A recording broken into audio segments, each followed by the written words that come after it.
minutes. Luka around a pick from Jackson Hayes. Luka still dribbling, got to the rim, hesitates, kick it to Vincent for three.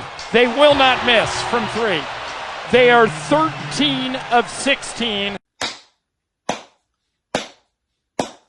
Welcome back, Lakers Talk. Come on in. The Lakers got the dub in a huge game against the Thunder. So before we get going and celebrate this win, you guys go ahead and like and subscribe. Let's build this out. I want to say thank you for those that have subscribed. Let's build this for all of your Lakers news, gossip, and everything in between.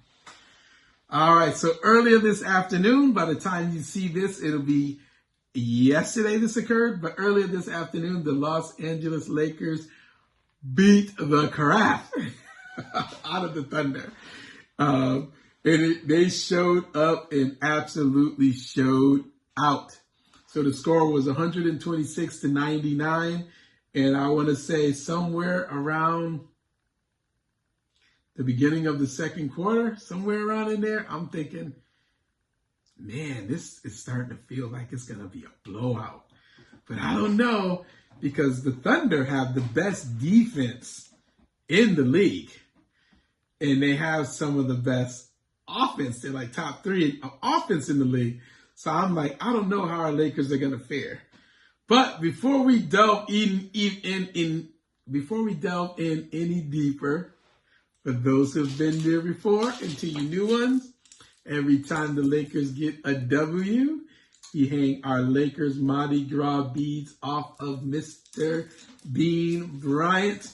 And just a little side note, congratulations to the ladies, UConn Huskies. I know Kobe and Gigi were huge fans, so congratulations on your championship. I'm sure they're up there smiling right now. All right, so back to our Lakers. Oh, it was like playing an NBA 2K game where you got your team stacked. Oh, it was such a good game because the Thunder, they're considered top tier. So you put Thunder and then you put the Cavaliers and the Celtics. To most people out there, to most of the pundits, they would say they're in a league of their own. No one touches them. But I've always been thinking, and you can tell by some of my podcasts, that I think the Lakers are right there. So this was a test. I was thinking maybe they may rest some of their players, but no. OKC played everyone, so they were full roster. I think they did have one player that was out on injury, but they had a full roster, and the Lakers put it to them. They were hitting. I think the biggest thing was how many threes they were hitting. Let's see. The Lakers were 55% from the three-point line. They shot 22 and when they didn't shoot, they made 22 3-pointers. So let's compare that to OKC. OKC shot 32% and they hit 12 3-pointers. So it was a dramatic difference, and that made the difference. Once the Lakers up, and from what I understand, OKC isn't a huge three-point shooting team. If you get the Lakers or a team that's on fire and they're hitting their threes and you're not a three-point shooting team and they catch you in a big league, it's going to be hard to catch them. I don't care who you are, especially if you're not a team that shoots a lot of threes. So I was feeling comfortable with that, but at the same time, we know OKC is a phenomenal defense and a phenomenal offensive team. One thing that, had me with big smiles on my face was the fact that the Lakers, their defense was insane. It was intense. It was like playoff defense, but it just, you get some defenses where it's just rough and they're just playing hard and playing tough and pushing people around. No, it wasn't none of that. It was just smooth. They were just where they needed to be. They were helping, assisting. And then on the offensive side, when there was an opportunity, they just came in and they just, took their shots and made them. And they were hitting threes at a high clip. There's one, and it was at the beginning of this podcast where, oh my God, I think I jumped out of my seat. Luka has the ball. And he drives into the lane, and he passes it behind his head without looking to Gabe Vincent. Gabe catches it. Ooh, swish, 3. I'm like, they ain't losing this game. After you see something like that, no, they are not losing this game. So let's see. Let's look at the stats. So LeBron was at 19, 3 and 7. He was hitting his 3, so 19 points, 3 rebounds, 7 assists. So he looked good. And it looks like he's letting the game come to him. He's not necessarily forcing it, which is genius because that's what we want him to do at 40 years old. We don't want him to be the focal point of the offense and have to get 30 points a night.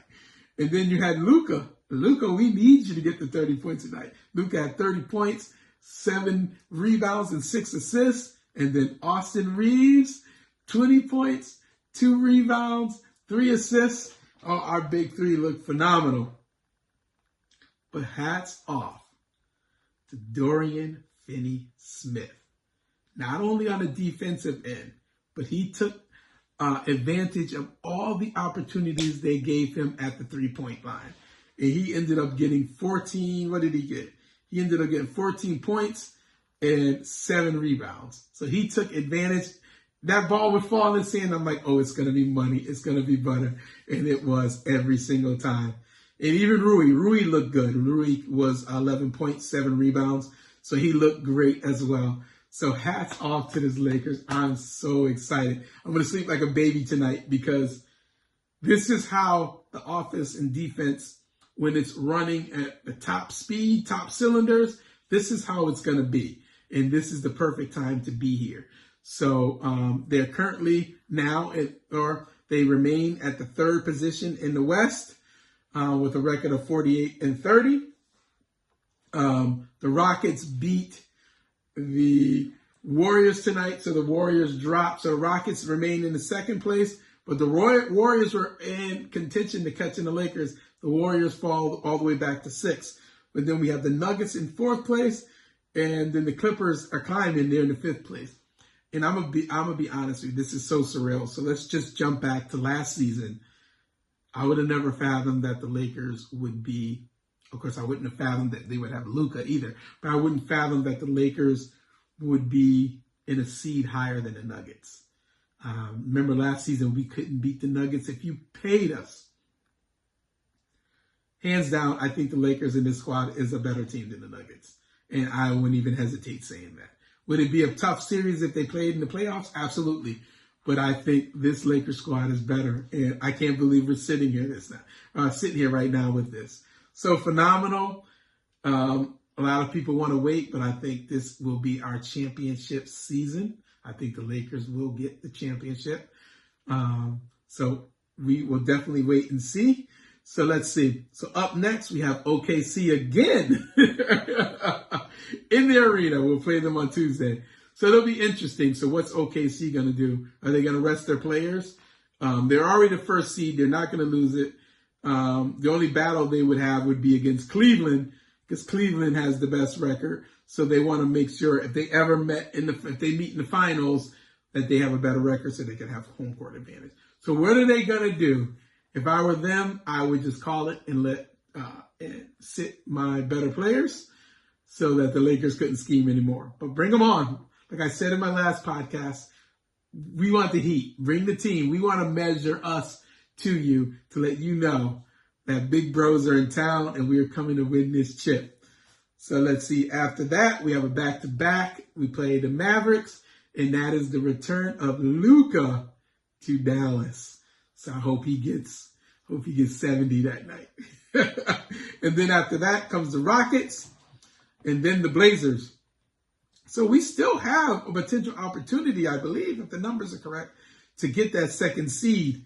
Will it happen? The Rockets would probably have to crash and burn for that to happen. So I don't really see it, but never say never. The 3rd seed's good, but the 2nd seed is even better. So you guys, Lakers Nation, Lakers world, Lakers everything, you guys have a phenomenal day. Let's wallow in the happiness of this win. You guys like and subscribe. We want to build this out, and I will catch you all next time. Peace out.